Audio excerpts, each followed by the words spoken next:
Welcome back. Social Security beneficiaries are looking at receiving higher payments as the Social Security Administration announces an 8.7% benefit increase for 2020 through 2023. What does it all mean for your retirement? Joining us now is Jamie Hopkins, Carson Group Managing Partner of Wealth Solutions. So really big jump here. I'm guessing probably the biggest jump in a lot of our lifetimes, right? Yeah, it's the largest jump since 1981. So you might be able to tell if you can see me, but I actually was born right after that. So, yeah, I have not seen one of these in my life. And to put in perspective, right, 2020, we had about like a 1.3% increase. We had a couple years of zeros before. And I think everybody knows inflation's been high this last year, and that's where the COLA is coming from.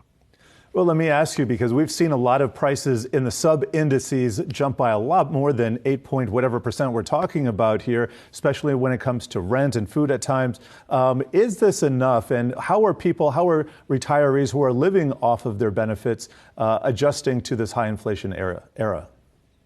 Yeah, and that's a great question. I'll give a little bit of a positive spin on this. So we saw that number, right? And you see the CPI that most people see was about 8.2% here. And we track off of something called the CPI-U for that main number most people are looking at. This actually comes from something called the CPI-W, and that's actually up here at this 8.7%. So we actually saw a higher increase in the cost of living adjustments than the one on the chart right now, that 8.2. And actually, if you go look at, there's another number called the CPIE, which actually tracks the spending of seniors. Now, I have not seen the September data yet. I pulled it up this morning. They still only have August in there. But if you run that back August to August 21 to 22, that actually was about 7.7%.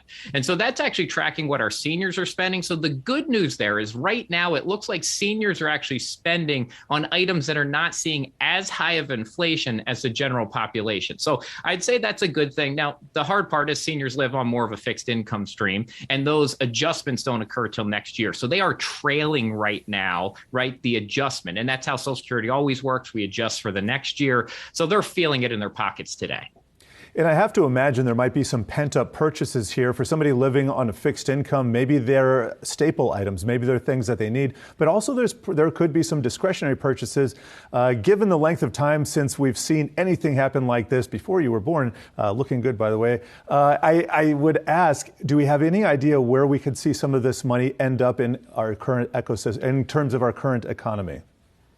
Yeah, I think one of the things to think about right now is, are people going to start pushing off some spending? I was in an interview earlier today talking about holiday spending, and I think I saw about 14% of Americans said they already started back in August. They're trying to spend those expenditures out. I think that's something to pay attention to as we head into this holiday spending. We want to see this money being spent. We've got millions and millions of Americans that are impacted by Social Security, and it tends to provide, people look at this as their income replacement, right? Their paycheck replacement. So a lot of people are using Social Security for those basic expenditures, and they're pulling from other things more as their discretionary.